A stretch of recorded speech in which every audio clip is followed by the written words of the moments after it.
Thanks for coming this afternoon. It's just fabulous to see so many Democrats in one place at one time. This is part 2 of a series that Democrats of Greater Tucson has been sponsoring, focusing on defend yourself. So we had our first session at a self-defense gym, and now we're going to educate your mind and your spirit with a couple of in-person speakers. And tonight, I'm just thrilled to say that we have Margo Cowan as our speaker. She has been an advocate for migrant justice for more than 30 years here in Tucson. And she's practiced constitutional and immigration law since 1986. And she is a founder of Pima County Justice for All. Justice for All is behind a movement to put a ballot measure on the Pima County ballot in November 2026 to create the office of a public defender for every immigrant in court. Because what happens right now is only 3% of them have succeed in defeating a deportation order, but that number goes way up if they're represented by an attorney. And today, Margo will cover, what to do when ICE asks you about your immigration status, when ICE and the police stop you, and when ICE is pounding at your front door. This is all happening right now because ICE has increased the number of arrests that they've made here in Pima County by 68% in just the last year. And they've so far deported 139,000 people, frequently by just disappearing them from the street, putting them somewhere, and the next thing they're on a military flight to nowhere. And so with that introduction, I'd like to turn it over to you, Margo. Okay.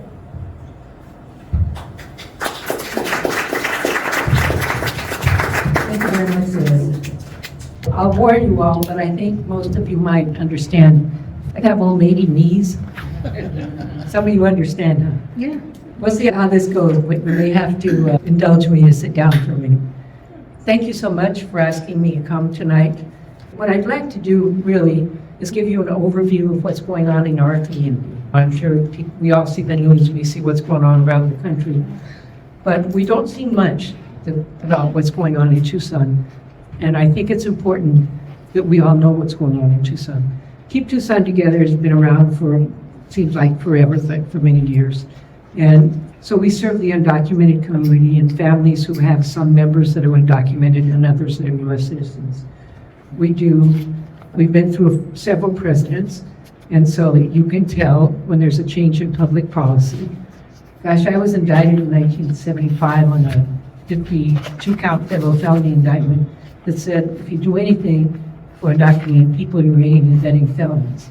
And that was Clinton and Nixon years, and you see me, so I won and he lost.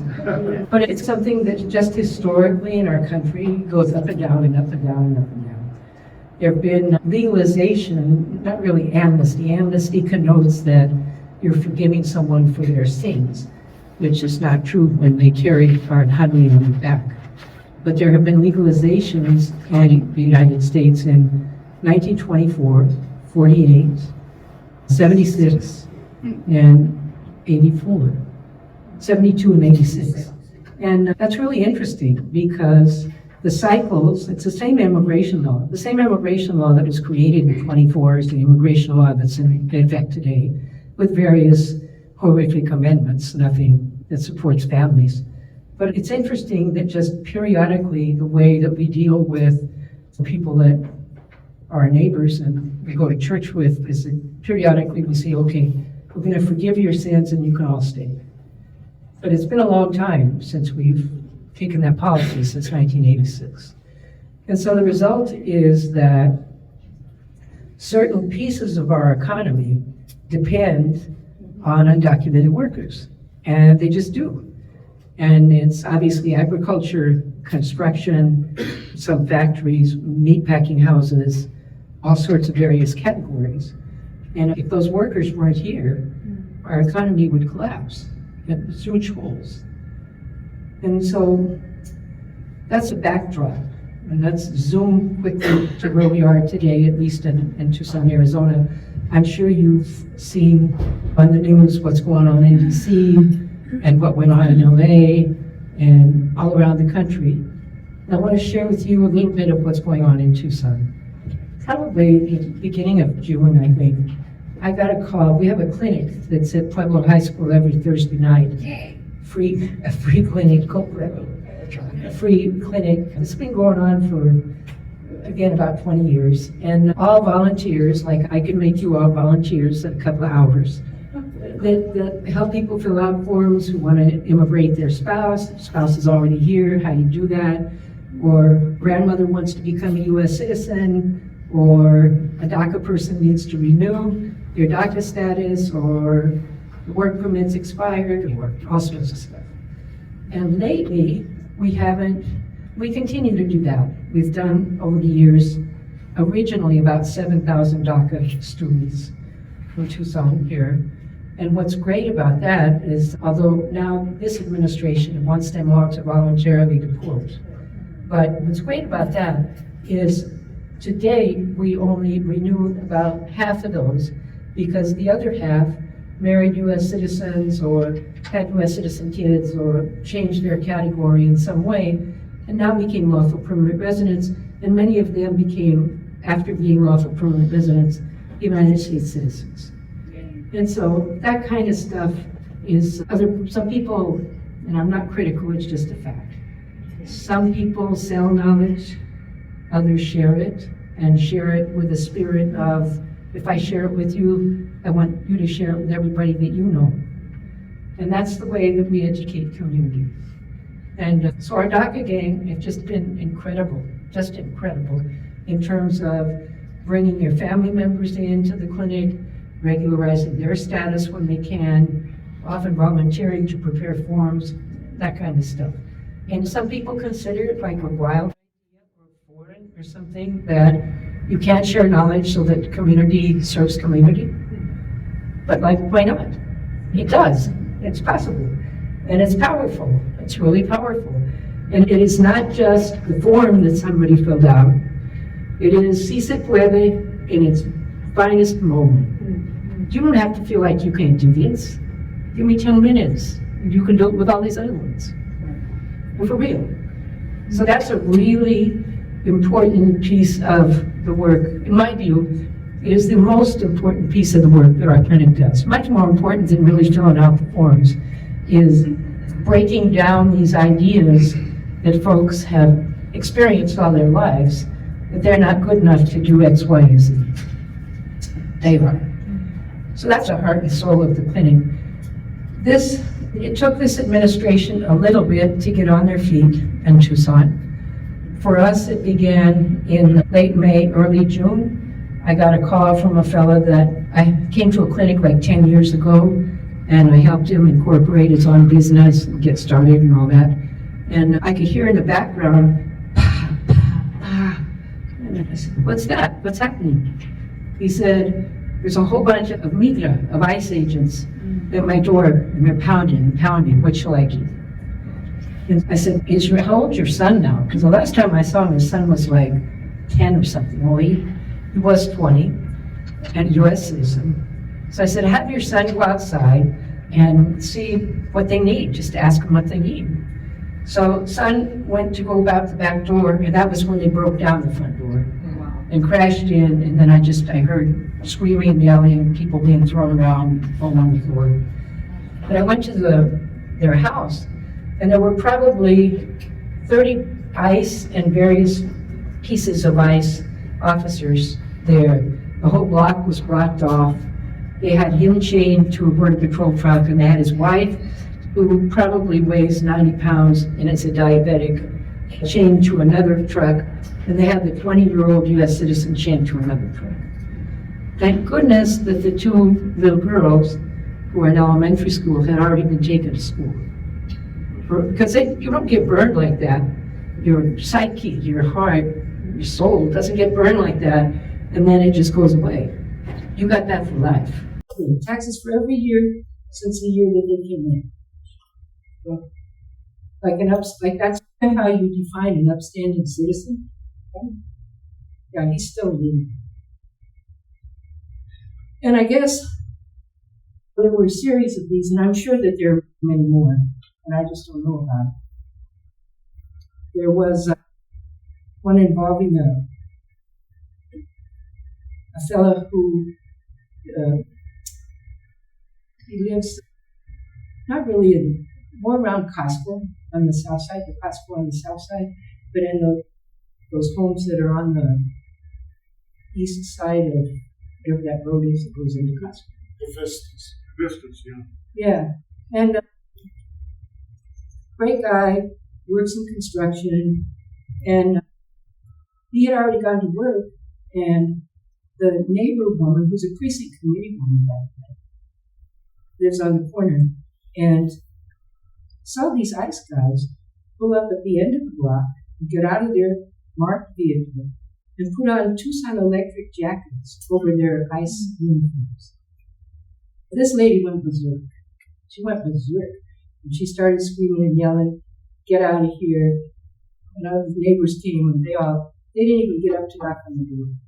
They turned around, they left. But they were in his yard.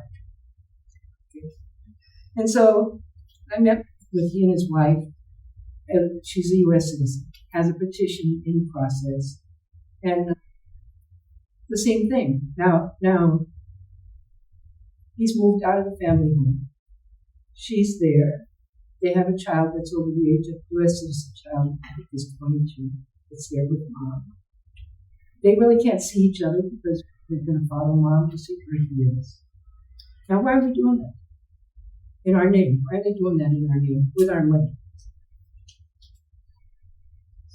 I'll tell you one more. And I want to talk for a minute about what are some strategies that I think we have to look at.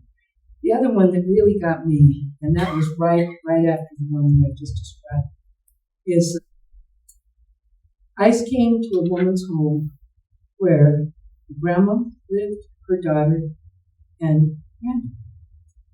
And ICE knocked on the door, they opened it. They busted in, they took grandma out. Grandma's in a wheelchair, she can't walk. They took her out. And the daughter started grabbing onto the officers and saying, "What are you doing? What are you doing?" Again, these are neighbors that called me. "What are you doing? What are you doing?" They threw her face first on the cement sidewalk. And they broke bones in her face and in her shoulders. She was at the university hospital for about 90 minutes before she was declared. 90 minutes when you have multiple broken bones. Okay? They left the little girl who's 8 years old standing on the sidewalk. They left the little girl standing on the sidewalk.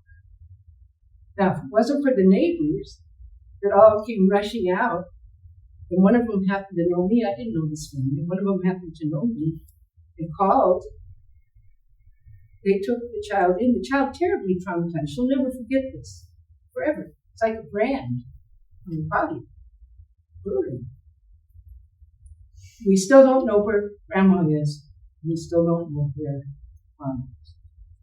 Because the other thing that's happening, especially with Mexicanos, is they're not being reported simply put on a bus and taken to Nogales, Sonora, and dumped. No.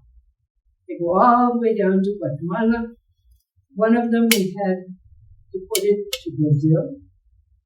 These are Mexicanos. None of this is lawful. None of this is lawful. So then you have to think, what in the world can we do? And I've just been paying attention to Maldiv and ACLU and the national human rights organizations who have been filing suit about different travesties that are going on. That almost seems to me like a setup by the administration, because they can only take on one huge class action case, a national class action case. It's a volunteer lawyers and all that. It's not like there's a staff of 25 or 30 lawyers that are going to litigate these cases. So as these other things happen, there are no resources to challenge them. And they don't happen in such a way that it's safe. For example, the press came to the first one I told you about. I asked them to leave. And I asked them not to print anything that they saw or report anything that they saw or heard. Because that family still has to come back. And those babies still have to try and understand what happened to them. And if they become a source of an outlandish story in the newspaper, on the TV, or something like that, the farther you go out, the harder it is to come back to some kind of normal life. And think that I'm like everybody else in kindergarten. I'm not the kid that's not documented. Everybody else are my best friends. You know how it is. Kids and grandkids. That's like, it doesn't get any deeper, that pain that can be administered by this government. And lasting forever. I don't know how people recover. I really don't. So that's what's happening in our town. And I'm sure I don't hear of everything that's happening in our town. But that's what's happening. Several of our clients their spouses have just been picked up at work and they can't find them yet. Obviously they've been deported, but they don't know where. They haven't called. People that were working at a construction site all got picked up and thrown out. The Venezuelans had temporary protected status under Biden. Okay? And then one of the first things the current administration did was eliminate temporary protected status. And there was a Venezuelan woman, a whole gang of Venezuelan people were living in a very small Christian church. And we were working on their asylums and trying to figure out stuff for them. And so they went from one day being able to take kids to school, go to the PTA, do whatever, go to the Safeway, to having to have somebody else do that because it was too scary to go out. One of the women was at a Safeway and picked up a couple of things for her husband who was about to get off of a night shift. And Tucson police officer drove up behind her, one of our people that we employ, and right behind him was the Border Patrol. This happened at about 9 o'clock at night, just outside the parking lot of the Safeway. She and her two babies, real babies, walking, but little ones, were deported to Mexico, first not to Venezuela, where their families are, but way down close to the southern border, and they were dumped. Now, here's what I asked when somebody told me this, when they called me about this. How can that be? Because how can you have an airplane on standby and you pick somebody up 9:30 in front of a Safeway, by 5 o'clock in the morning, they're standing out in the street in front of a church in Tamaulipas. How's that work? It must be that they're flying people out in military airplanes. So think about that. Our military is involved in these actions. Because how it doesn't make any sense. When people are normally deported, they buy a ticket. The government gets a ticket on TWA or whatever. They have a contract with the airline, and they're deported. There's no explanation for a mom and two babies who get picked up between 8:30 and 9 in Tucson, Arizona, and end up in Tamaulipas at 5 o'clock in the morning. And, the issue, a million issues with that, but one of the issues is that Mexico is overwhelmed with folks from other countries. And so, in another case, I tried to work with a Mexican lawyer to apply for asylum for somebody that I knew was not going to get asylum in the United States. And he said to me, I'm just going to tell you straight up, you can file out this application, you can put all the affidavits you want on it, but when they get it, they're just completely trash, because that's what the United States has told them to do.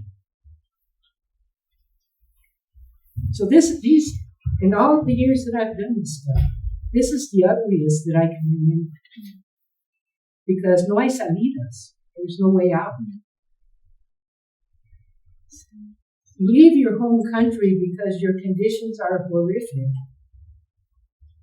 Or why you leave them. It's just not, let's dance up to the United States and have fun. Something terrible would send you up here. And then you're treated poorly as to too soft a description when you're here. And none of the countries in between will take you. So that's a presentation of the moment. And it's hard for me at least, it's hard not to weep. It's hard not to scream. It's hard to find hope and share hope and be creative, but we have to do that. We have to do that. We have to look at those facts, whatever the presentation is, and we have to try and find something that nobody else has thought of and see if it'll work. Now, I share all that with you, and I'll talk now about the initiative Justice for All. But I think it's really important that we all understand what's going on in our town. It's really important because we don't see these things on the news, we don't read about them in the newspaper. And I wouldn't ask any of my folks that have been affected to tell their stories because it would be worse. But I want you to know what's happening. I've never seen this much public torture without no bars, no stops, no intervention strategies, no group of clergy, no nothing. I've never seen it all these years that I've done this. Let me flip, while you're considering that, to Justice for All. And Justice for All is an initiative campaign. This is our third try. We started first, and the pandemic came. That was a bummer, because we were all fired up. It's our first time doing this, and then everything got shut down. We did it a second time, and I think we were 4,000 or 5,000 signatures short. But we also didn't have it organized like one would organize a political campaign. So this time, I also retired from the public defender union, so I can do a lot more than I did in the second go. So this time, we're really reaching out to our community and sharing stories like I've shared, and asking folks to sign a petition, but also to take a petition, to talk to your family members, friends, and neighbors, people in your church that understand that nobody should stand in front of an immigration judge alone. People stand in front of criminal judges when they're looking at 1 day in jail or probation. People go alone when they're looking at their family being torn apart forever. How's that okay? It's not okay. Not okay at all. So that's us. We're going to do everything we can to get it on the ballot in November of 26. And I have no doubt that it will pass the community.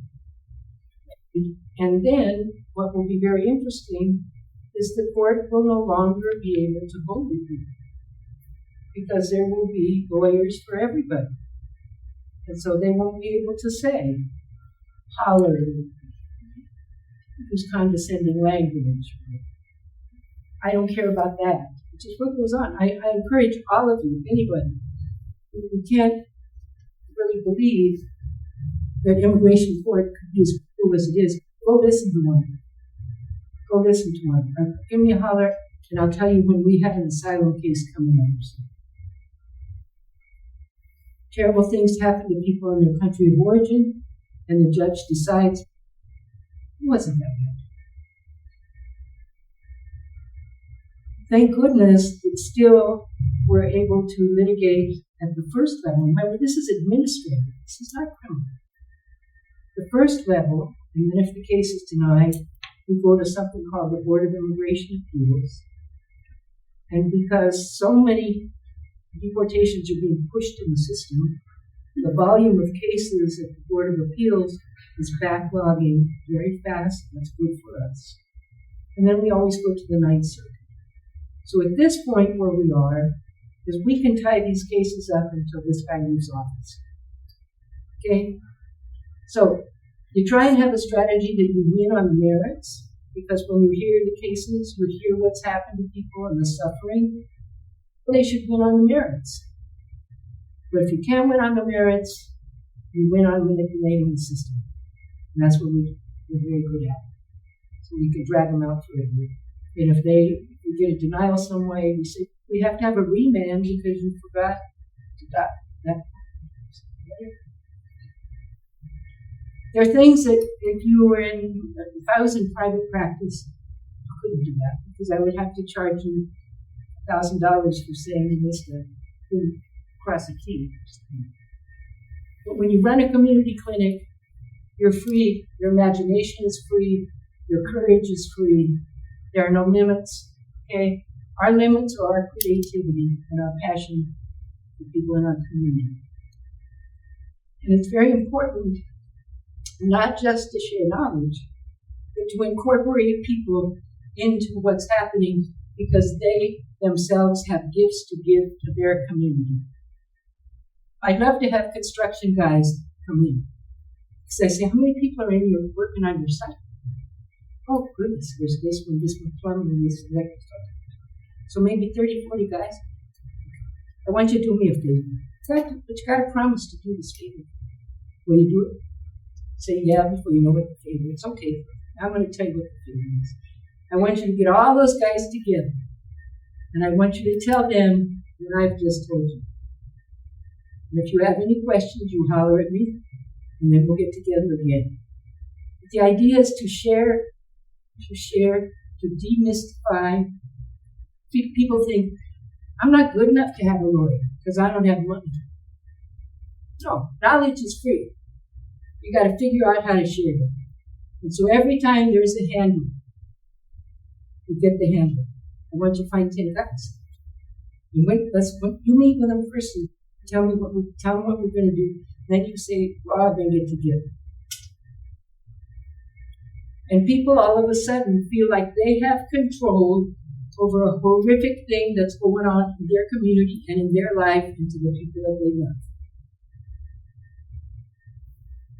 They can do something. They've been told all these years, if you're undocumented, from the days of your wetback, what is that? There's no water down here. You can't break. You flip that coin. You can do it. You can do it just like a lawyer can do it. And we'll share all the knowledge you need, and we're here to back you up, and let's go. And you go to the soccer games. I love to go to soccer games. And whoever the guy is that's one of our clients that's playing the soccer, get a little gang together so we can talk just before you guys go. I promise, it'll be a short. You want to win the soccer game? You want to stay here? That's a victory too, huh? See, como no, yeah. They're the same thing, dog. You got to get it down. You got to tell all the brothers, come on. Look at you. You work hard all day. You got a wonderful family. You're going to let these guys scare you? So all of the things that we know that hurt, you just bust them up. And when people think about it, I don't really like the term empowering because they already got a lot of power. They just have been told they can't use it. So you remind everybody that they can't. That's our little contribution to Tucson, Arizona. But the initiative is really important. And I appreciate everybody signing it. But I would love y'all to take one petition, take 5 petitions, get as many signatures as you can. I want to have a house meeting. I'm glad to come. We'll give everybody t-shirts. We'll do whatever you want. It's got to be on the ballot. We have to raise up and acknowledge these are our neighbors. These people carry our economy on their backs. And we're going to stand for them. We're going to stand with them for a while, for once. Just not them doing this, that, and the other. We're going to do this and that. So that's it. I'm glad to answer questions if anybody has any questions. Yes, ma'am. How are our elected officials involved? For example, our senators. Are they involved at all?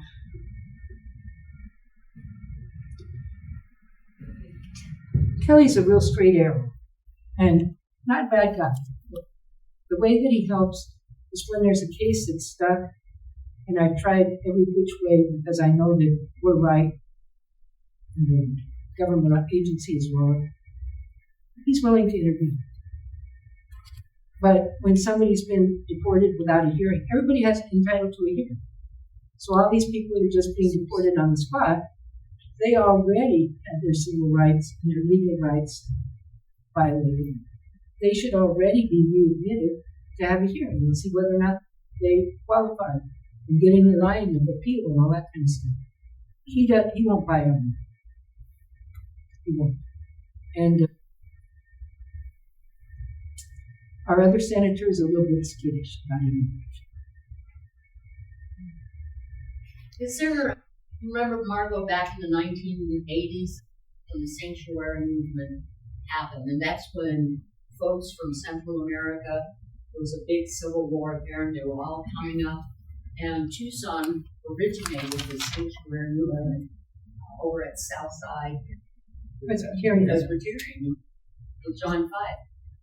I'm not seeing that same kind of movement within the churches around town. Are you seeing something different than what I'm seeing, or are they not as committed as they were in the 1980s? Yeah, I'm not sure it's that they're not as committed, but they're, I don't know if it's fearful or skittish or whatever. I'll tell you a little story. And then maybe all the Catholics in the room can drop a dime to the bishop.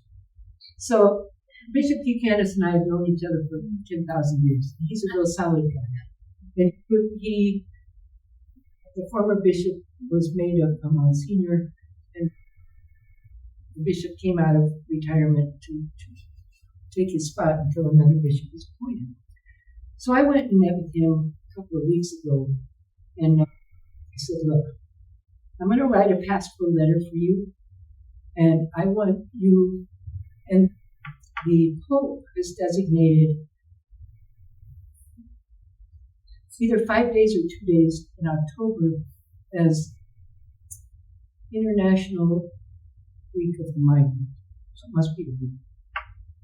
And he issued an appropriate document calling on Catholics around the world to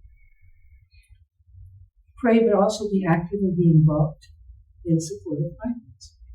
So I wrote this letter to my dear Blvd, Bishop Buchanan, to have all the Catholic churches in Pima County printed in their bulletin. And I wanted him to run it from the last week of September through the second week of October for 2 weeks. And so it would be published in every bulletin for every Mass, because there are Masses all day, every day. And I would organize with the parish council people that would collect signatures at every Mass. He did not demonstrate any bodily tension or any of that. He didn't do that. I said, okay, why don't you write it for me? So I did, very quickly.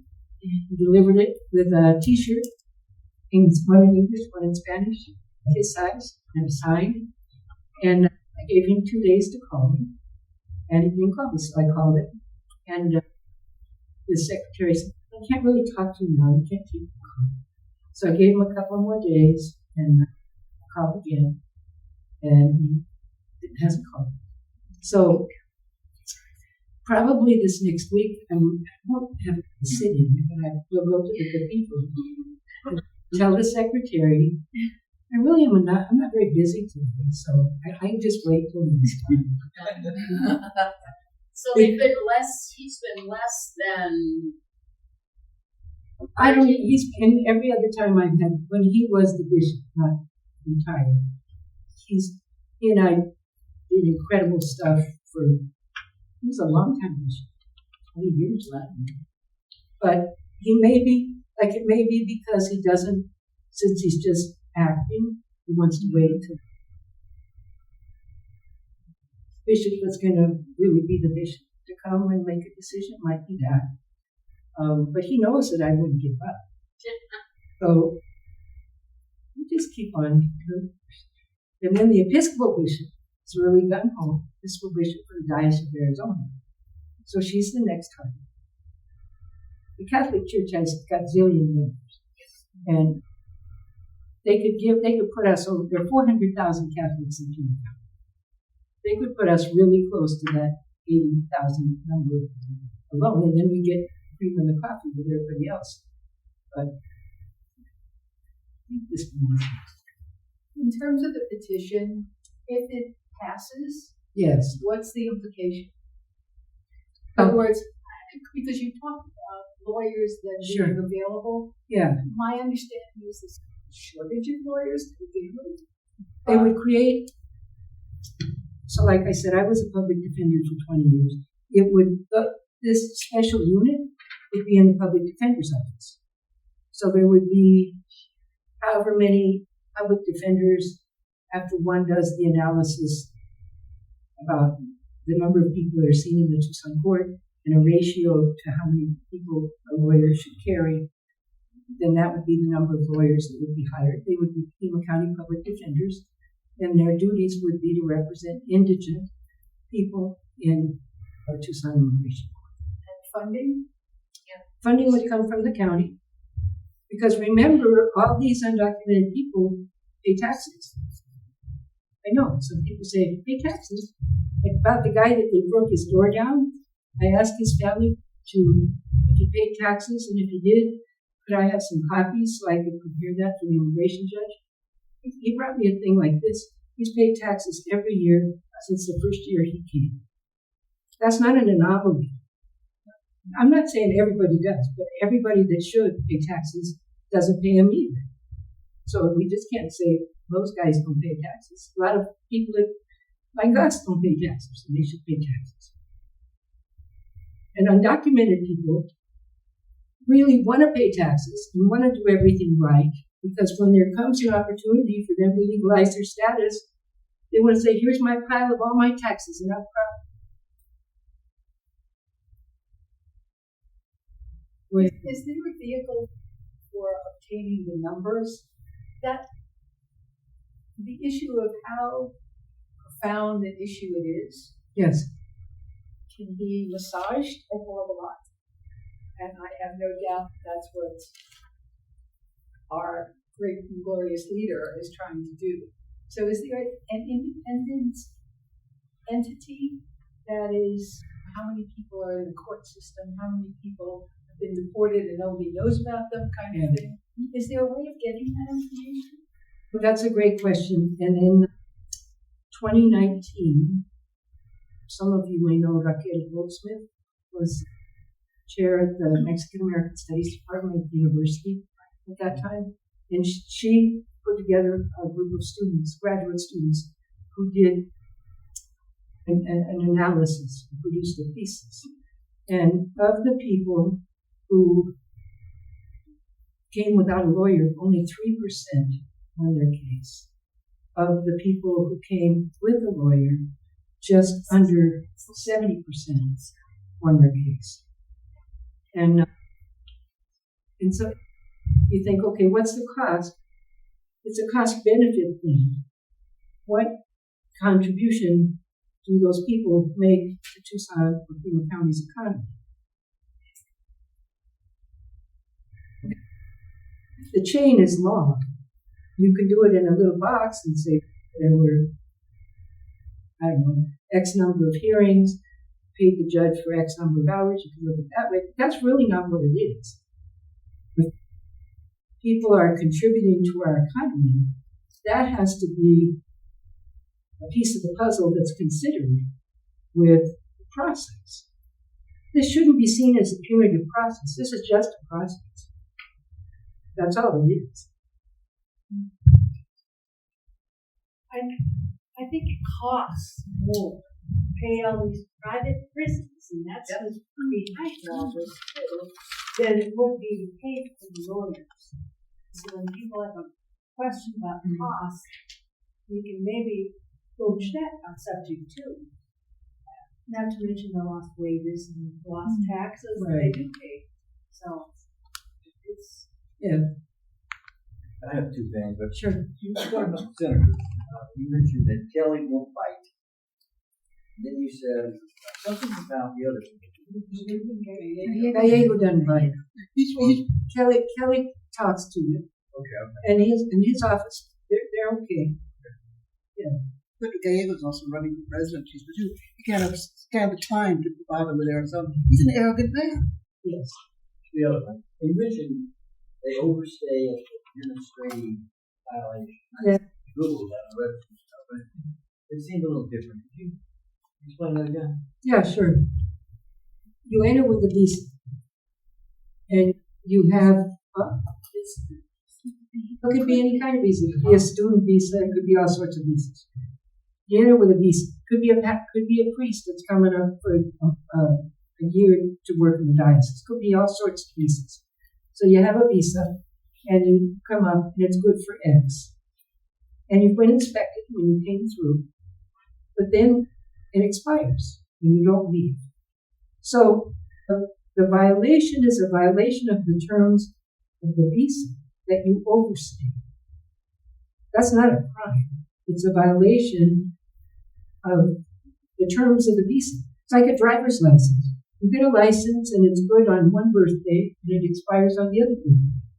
And if you just say, forget getting a license, it's an administrative violation. You'll be fined probably or something, or given a letter and said the license. But it's not like a crime. You can't go to jail because your license expired and you're still driving around. Yes, sir. There are two things that I'd like to mention. The first is that they don't seem to care about it. No. They just want to do what they want to do. And so there must be a point at which we, as citizens, must be capable of sitting on the streets on behalf of those people and saying we will stop you from coming to them. Can we do that? Yes, of course. I saw that happen somewhere today on the TV. Where was it today? Washington, D.C. Washington, D.C., yeah. And they were going to particular areas in D.C., and people were coming out, and at least one I saw, they ran them out. Train station. But yeah, it was a train station. The other one is that one of the things that they are now doing is, for a long time we were talking about illegal immigrants. Now everybody talks about immigrants. Thanks for coming. Yeah, I'm a citizen of the US. The thing is, they are now finding things that people did 20 years ago, which were simple violations of the law, and using that to deport them. They are threatening people with denaturalization, which will happen to me. Or me. Yeah, or anyone. And so, what I'm asking is, all of us sitting here, what will you do for me when they come? What will each of you do? Will you hire me when the time comes? I would. Yes. Yes. And can you stand up now and say you will? I think that is probably the most powerful thing that you can do. I cannot go out into the streets and shout as well as you can, because I'm not. You have to face that issue. And I'm saying to all of you here, very few people know.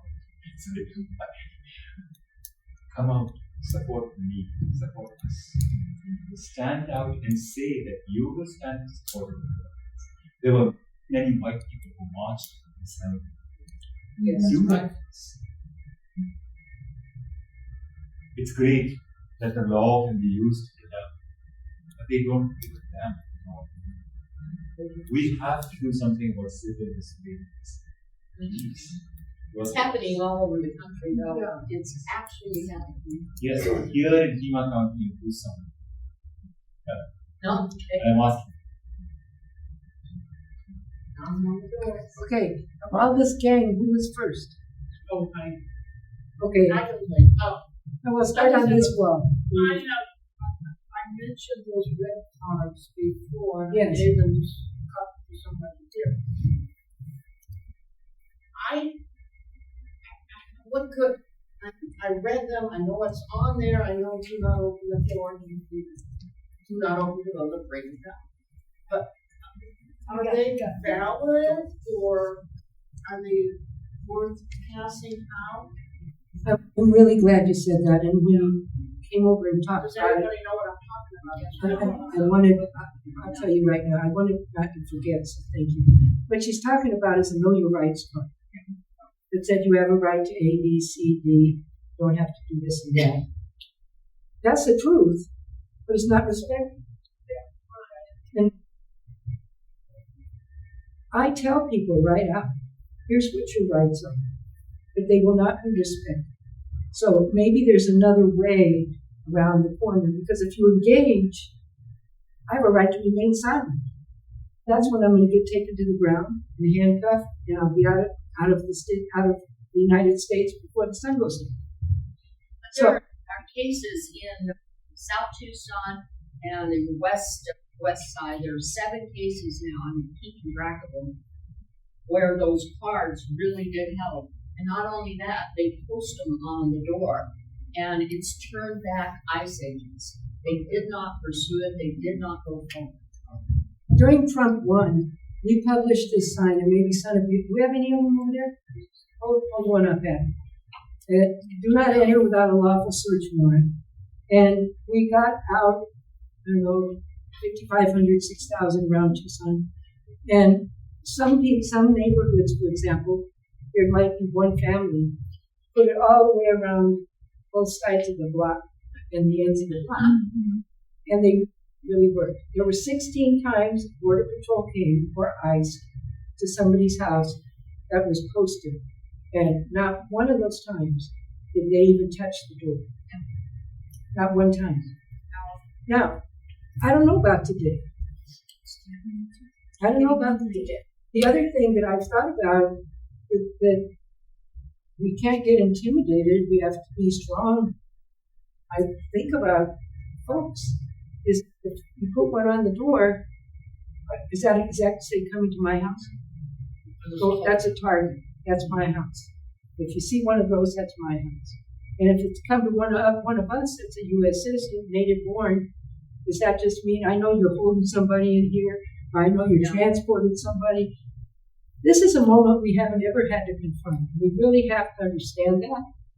So when we're figuring out strategies, they have to be strategies that we've never considered before, because we've never had this presentation before. I have a couple of things. Actually, the Justice for All, I agree with that. And I think no 4-year-old child should be in an immigration committee without an attorney. I've seen that on That's ridiculous. And I believe that, but that's just going to be the count. Yes, it's not even a state page. No. Okay, so they're going to ignore that. Even if we get past, Trump's going to ignore it. Oh, yes. He grabbed that woman and saved the children, and they're in Central America now overnight. So just because we pass this, it's not going to do it. I'm not sure it won't do anything. It'll do something we need to do. But I hear you. I hear you. But they're going to ignore that. We need to realize that this world needs to care about that. That's right. And back to your point when you first opened up and were telling stories, you were saying you didn't want them to tell their story because the children would be traumatized or something. Okay. After World War II, they asked the German citizen, why did you allow this to happen? Why did you let them disappear these people and kill them and murder them in the concentration camps? And they said, no one told us to do that. The press did not do their job. The government lied to you. No one knew. So if we're not telling you stories, those 3-4 stories that you told, I've never heard any of this. Right here in Tucson. If you're not telling to the people, how are we ever going to stop that? How are we going to get people to sign the petitions? How are we going to get people to sit down and do a set-in? How are we going to do that if we don't tell? And the last thing I want to tell all of you, we're liberals. We don't believe in guns. The conservatives are armed to the teeth. We need to go. If you've ever thought about buying a gun, you need to go and buy one now and go to the target and learn how to use it. Because when they start busting down doors we better be standing our ground. And I believe it's horrible, and I know I sound like some crazy person. I believe that's what it's going to come to, that we're going to have to stand our ground. And if they're busting down my door to look for immigrants or anybody, and they have a mask on and they don't have a uniform on, I have the legal right to defend myself. And no, I'm just surprised nobody's done it yet. And I don't know, maybe that's what the Trump administration wants us to do. I don't know. But this is uncharted waters, and we need to think outside the box here, because the ways we're doing it isn't working. And Trump 1, Trump 2 is completely different. Yeah. I'm sorry, you were saying about the stories. As a journalist, I've covered the border for 40 years, I guess. And the press is doing it. 45 They're not years. telling us anything. They're doing the corporate Yes, billionaire. I couldn't agree line, with and you they're more. not I work telling for us. PBS and NPR, and the thing is that we need those stories. We have to have those stories. And you can do a story without doing damage. It depends on the reporter, but the stories are absolutely essential. And that's the only thing I disagree with you, Margo, is that We have to know. people need to know, they need to understand. And social media right now That's is the only way where we're doing lots of people get their information. Yeah. Think of this, and I don't know what I ultimately think about this, but think of it this way: these families that I mentioned to you, and even the neighbor that took the little 8-year-old, were so traumatized and so afraid that they were afraid if they said something, it would get worse. How could it get worse? It would get worse. So I'm not going to advocate to them. You got to tell your story, because in my thinking, in my analysis, I don't know what I think about that. But all 3 of those families, 4 of the families, did not want to make themselves a target again. You can, and we've done this very successfully. If you put together a workshop for reporters who are covering immigration, and it's a workshop where no cameras are allowed, and you educate the reporters on those things, I bet you anything that if a reporter understands what's going on, they should know that anyway. There are too many 21-year-olds out there. But we could launch a workshop for journalists. That would be great. I would be happy to lead it. Yes, let's say, like the family, I think they lived on 22. Okay, so I'm not sure how they can tell that story without people knowing who the story is about. Yeah. I got to point out something here. This is driving me nuts. The biggest mistake I'm seeing right now is everybody's talking like this is an immigrant issue. It's not. It's ethnic cleansing.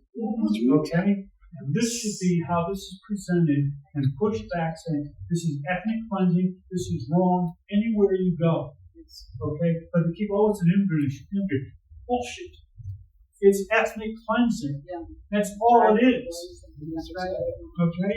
And it's crazy that it hasn't been framed like that. And that's the biggest mission right now, is to reframe how this is presented. I agree. And why nobody is saying this? Because is it that much of a dirty word? You and I should talk afterwards. I write for the Block for Arizona, and I would love to publish an article calling this ethnic cleansing. This is nuts. This is where we should be screaming about it.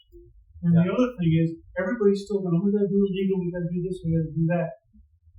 I've been fortunate, I got a chance to work overseas a lot. I was in Korea when they had their big uprising in the 80s. It was crazy. We got tear gas left and right. Okay? I've done more than a few months working in Eastern Europe, listening to all these people trying to survive living under the Soviets. Okay? I know they're laughing at us right now, going, "You're babies."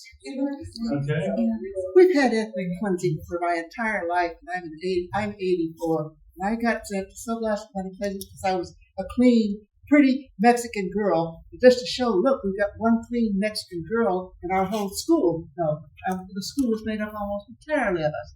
LULAC and all the Mexican American organizations was telling our parents, don't let them speak Spanish because they'll grow up with an accent. I wasn't allowed to speak Spanish until I moved to South Texas, where everybody spoke Spanish. I either spoke Spanish or I lost half the girl. So ethnic cleansing has been going on a long time. You're going to have to get past it.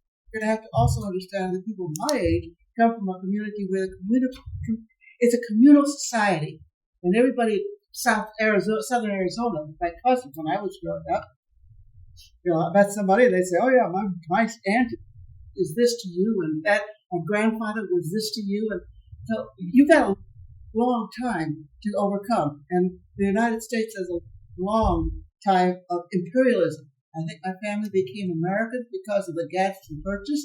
So I became an American through imperialism. You're going to have to, I don't know what it is. I've often thought about this. In my high school graduating class, and it was a Mexican school, there were about 17 of my class, over 300 who went on to the university immediately after graduation. Some guys went back after they stopped and went to work for a while. But this ethnic cleansing, yeah, it's going on a long time. And I had a very hard time. I have 4 children. 2 of them can identify as Latinos, and 2 of them have no clue. I don't know why. What did I do to make that difference? You're going to have a lot. You're going to have to start way down at elementary school if you're going to do anything about ethnic cleansing. That's worldwide. My mom kind of. Pardon me? My mom kind of. Hey, what's your name? Her name was Virginia Cowan. When I graduated in '59, remember I'm old. I'm really old. She was old. She was pretty old. Excuse me. The thing is, everybody has different strengths, different strategies. There's not one. She is a lawyer. She's going to do that work. If you feel comfortable joining in that crowd, you go there. This gentleman who I met at the previous library function that didn't happen seems to know about civil disobedience. Mm-hmm.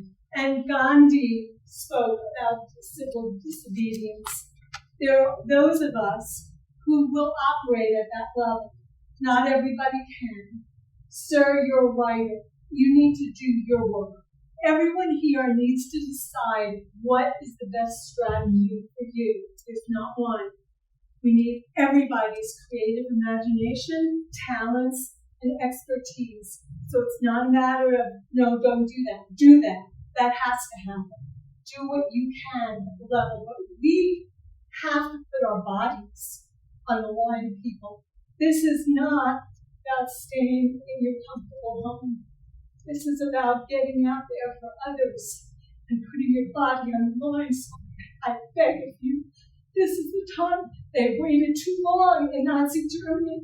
Those Germans who did not act have to live with the fact that they did not act when the time was right. This is the time. Please go home tonight and think about how you can participate. So I have friends, neighbors who perhaps experienced ICE coming back. Yeah. What am I actually physically doing? If ICE comes to my door, if they text me and say, Valerie, what am I going to do? Oh my God. And I say, just come to my house. Or what do I actually physically do? And I have no problem. I've already taken my first gun lesson. I'm down with all this shit. This is happening. And it's unfortunate, but it is. What am I actually doing? And what am I saying? So, what is, you like to do house meetings? If you would gather up anybody, gather up your neighbors, whether they're undocumented and they want to talk about that, or if they're not, and they want to talk about what we're talking about and what our role is. Glad to come. No, I mean, what am I physically doing? ICE is at my door. What am I saying? What am I doing? It depends on who's in your house. Excuse me? It depends who's in your house. Right. If there's no reason to pick a fight, don't pick a fight. But so what am I right? So can I say, no, you don't have a warrant. You can't come in. You don't have a warrant? Do you have a warrant? No, I don't know. I'm sorry. But I literally don't know these things. I need to know what can I do. Is there another time in history where these folks, law enforcement generally, wore masks to do their duty? It strikes me as so odd. Not in the immigration context. Yeah, but in the 1920s and 1930s, we had the same sort of thing. They were legal, I guess they were picking up people and deporting them. If you were walking down the block and you were brown, they deported you. What my father did, and as I said, he was here a lot of years. He went out and became a naturalized citizen, and he never left home without his papers. When I was a teenager, I never left home without a photostatic copy of my birth certificate. So do you have a strategy for, say, I work with refugees who have paperwork. What do I tell them if you get stopped at work or if they come to your door? What's the general strategy? So if people have documents and they have some category, theoretically they should be okay. And in this moment, there's no guarantee. And so they should have your number or somebody who they trust's number. They should carry their documents. They shouldn't fight with them about it. They should offer the document. And if it's rejected or if they're mistreated or something like that, they should call you, or perhaps they have a group of people that they could call someone. And are you finding that people have an opportunity for a phone call to make a call, or do you know? Sometimes yes, sometimes no. Okay. But maybe she's with you. Let's say you're the person, she's with you. Okay, you say you want to make a call, they just take you and cuff you and they forget to take call, she calls. So you have to have a plan with people who, in your family, your neighbors, where you work, or you go to church, the people that you're close to. If something happens to me, here's what I want you to do. I have a couple friends that are in the and I go to what she's saying. If they call me and I go to their house, so I need to tell the ICE to leave. What are you doing here? Who are you? Try to get their names, video, license, real things, license numbers. ICE, open up. How are you doing this evening? Now, you said you were ICE. I need to see some ID. I'm not going to give you any ID. I'm not going to open my door.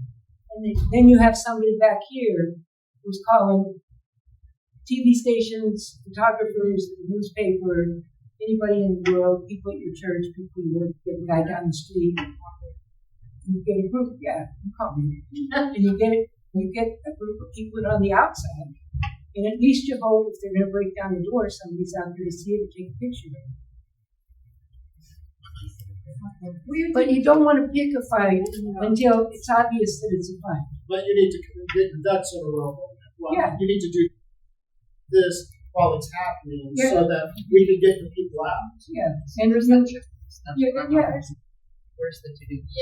Y'all, I would encourage everybody to attend our rapid response trainings. These are happening periodically. There was one at Southside Presbyterian a few months ago. There were dozens. This is what a lot of people in my generation are doing. They're getting this rapid response training that takes you through the exact step-by-steps of the physical things that you can do when you or your neighbor find yourselves in these situations, and then it triggers a network of people that have this training to respond and come to so if they have a telephone tree where I call them hotshots where you show up. Yes. Okay. How do I get on that list? Because I'm retired, I know what I'm doing. Sure, yeah. Let me see if I can find the name of the group that does rapid response training. It's just Tucson Rapid Response. Is that online? Sign up for Yeah. Because that's what I'm interested in. What about it's through y'all Derechos Humanos. It's a great resource to be finding out about. I'm glad to take more questions, but before you all start to leave, we sure would like it if you put up a Justice for All sign in your yard and a yellow sign in the front door saying, do not enter without a lawsuit. Yes, sir. I would just like to just take on a little bit from what the gentleman said about the ethnic cleansing. There's another aspect too, and without going down the path of political theory, I mean, there with the stratification of wealth and income, there's a definite effort to create a subservient working class that is not going to have the energy to resist everything that's coming along. And so that's a thought which you can probably easily handle. So this Saturday is going to be the second of protests at Jim Click's Kia dealership.